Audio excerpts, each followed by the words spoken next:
surplus to his father's requirements. Pure rage now roared through Raif as he recovered from the shock of his domineering royal parents' demands, and his lean hands knotted into fists. He recognised the pain of rejection laced through that rage, and that only made him angrier. He was 27 years old, no longer a child, desperate for his father's attention. He should be long past such weak feelings. He had survived without his father's regard and had learned to value his own achievements.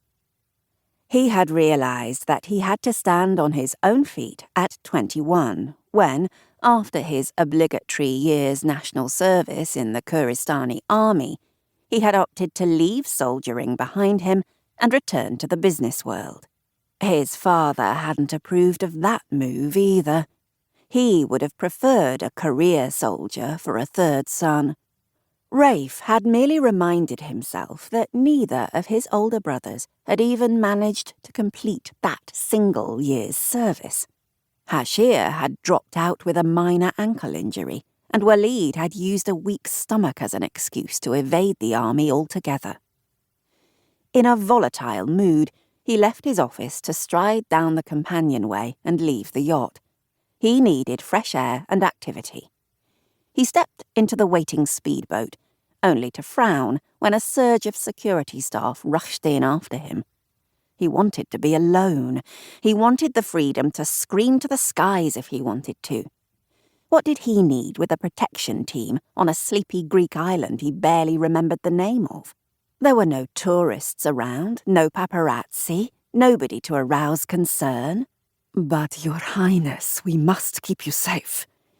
At the Kuristani government's insistence, the crack Special Forces guard imposed on him protested, while his private security team stood back. "I only want to go for a walk," Raif breathed tautly.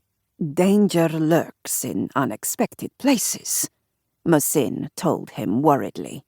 "Watch me from a distance," Raif urged wearily, worn down by that intensity focused on his safety.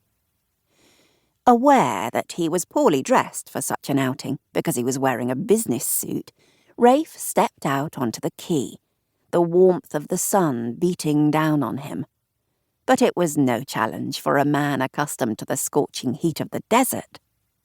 He had spent every summer in Kuristan wandering the sands with his uncle's nomadic tribe in Rabbalisa. His mother had been the queen of Rabbalisa before she married his father and united the two countries. It had been a very popular alliance. Rabbalisa was small and backward, and Kuristan was large and oil-rich. Sadly, in spite of his late mother's hopes, Rabbalisa had profited very little from that marriage, and the current government was keen to redress that inequality. Unfortunately, his father was too rigid in his views to acknowledge the poverty and dissatisfaction creating unrest in the area. Striding away from the harbour, Raif chose to follow a worn track out of the village that followed the coastline. Only briefly did he consider contacting his brothers for advice, and he quickly discarded the idea. From what he had witnessed from afar over the years, his older brothers managed their father by never, ever disagreeing with him, no matter how unreasonable he was. But surely even the king had to recognise that a legal contract could not be set aside once it was signed. Raif breathed out in exasperation, his pace picking up as he strode below the trees.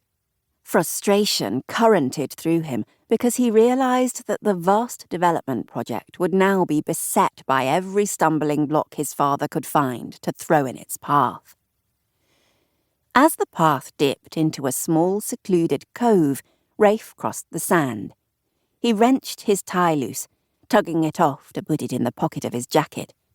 The blue-green water looked so inviting, and he was getting warm. It was peaceful being alone, and he didn't get to be alone often enough, he conceded ruefully. Well, he no longer felt like screaming to the skies, but he did feel like getting into the water to cool off. From below the shade...